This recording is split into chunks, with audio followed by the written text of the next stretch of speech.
Today, I'm gonna share with you one of my favorite pieces of gear that I have in the studio. Let's get into it. Blessons did it. What's up, fam? It's your boy Blessons back with another video, and today I'm gonna share with you something that I kind of have a love-hate relationship with. I'm not gonna lie. What I'm talking about is the Console 1, okay? I'm gonna share with you 3 things that I love about this piece of gear. What I mean by love-hate relationship is I swear a few times a year, I get in my mind like I'm about to sell this thing because I don't use it, right? And then I pull it up and I start using it. I'm like, why don't I use this thing more? This thing is amazing. And to be honest with you, it's just the ease of use. Like, it's a workflow that you have to kind of get used to. And sometimes when I'm in my groove, I just don't want to deal with it. But when I have time to really dig in and take my time with something, I start messing with it. I love it. So I always tell myself, man, if I can just figure out this workflow best for me, this thing is amazing. So with that being said, let's jump into Pro Tools and I'm gonna show you the 3 things that I love about this Console 1. All right, let's get into it. So for those of you that don't know what Console 1 is, it's this little device here, right? And it triggers things on the screen based on what channel strip you want to use. Now it comes standard with the SSL 4000E, and to be quite honest with you, it's probably one of the best emulations. But it's just the workflow is hard for me to get used to.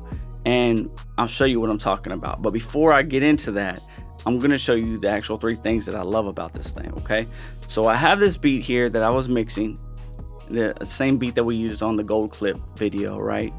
And what I'm gonna do is I'm gonna play the drums, right? And then I'm gonna show you what I mean about this, all right? So I'm gonna go ahead and actually go on here and I'm going to solo the kick and solo the 808 real quick, okay? And I'm gonna play these, right?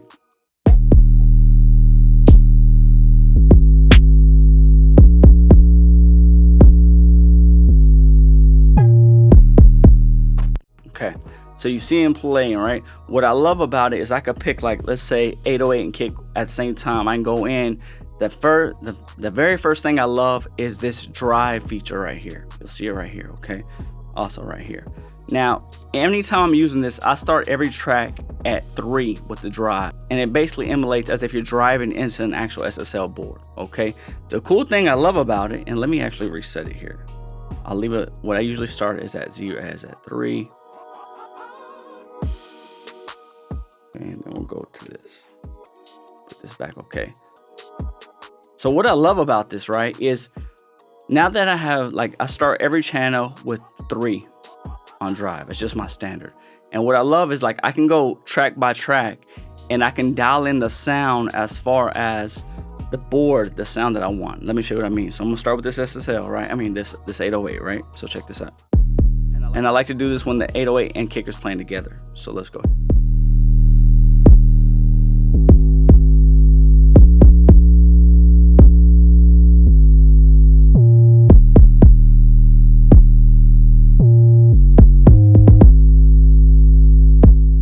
Okay, so you see with those right there like that, with the kick and 808, basically to the right is a transformer sound, to the left I believe is the tube sound, okay? But I can find the sweet spot where they play good together. Not only that, like, I can carve out the EQ at the same time. So if I go here, 808,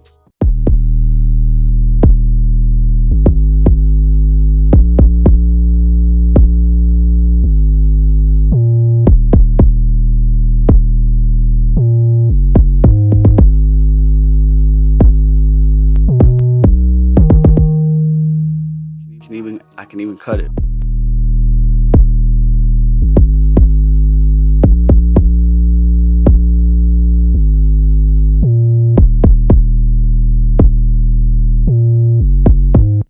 Right? It's just really easy to use and it's cool as far as that. You might say, well, why you say the workflow is hard?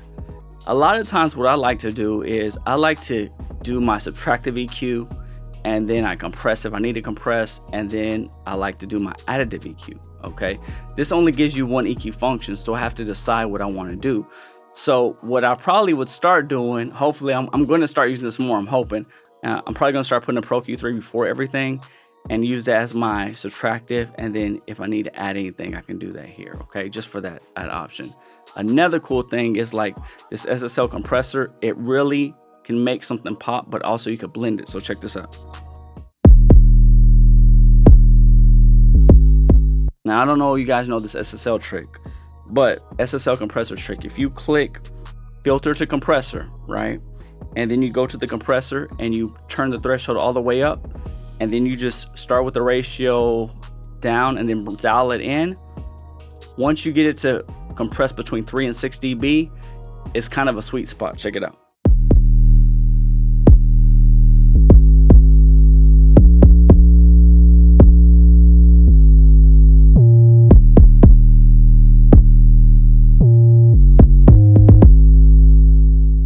All right, let's dial in the kick.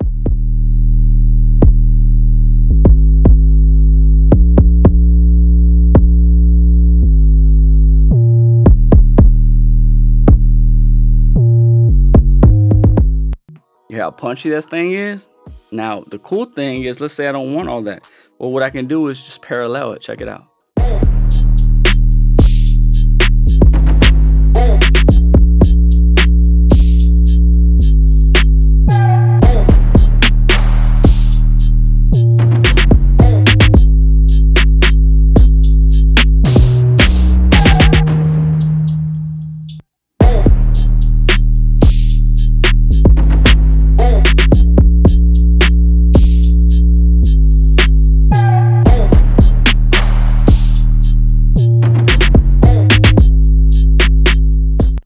Right, so that might not be perfect for this, but I'm just giving you a demonstration, right? But this really cool and handy to use. Another thing you can do is you can go over here to the shape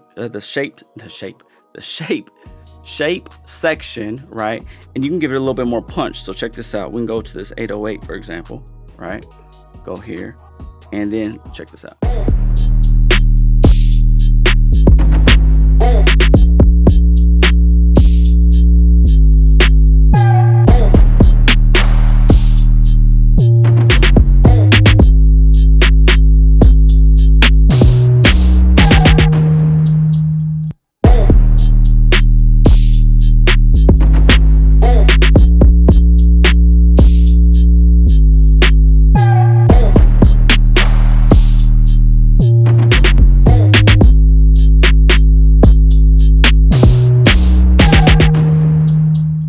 Again, I wouldn't say I would necessarily make those determinations in this actual production, but I'm just showing you what my favorite things are.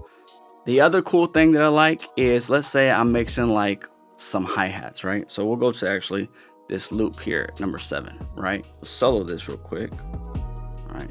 And then if we go to this, okay. So the cool thing that you can do is if you hold shift and input, you can widen it out.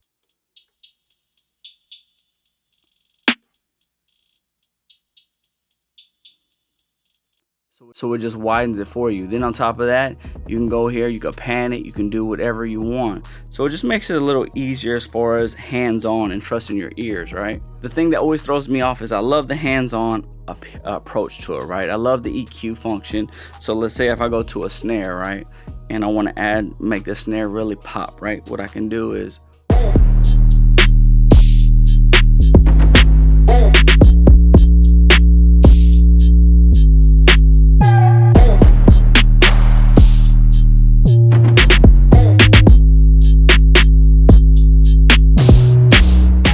so that's really cool to do. That's really cool to have access to.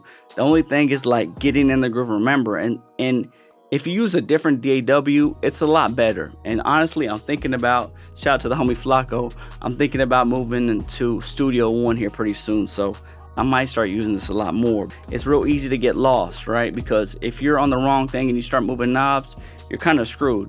It doesn't necessarily play nice with Pro Tools all the time.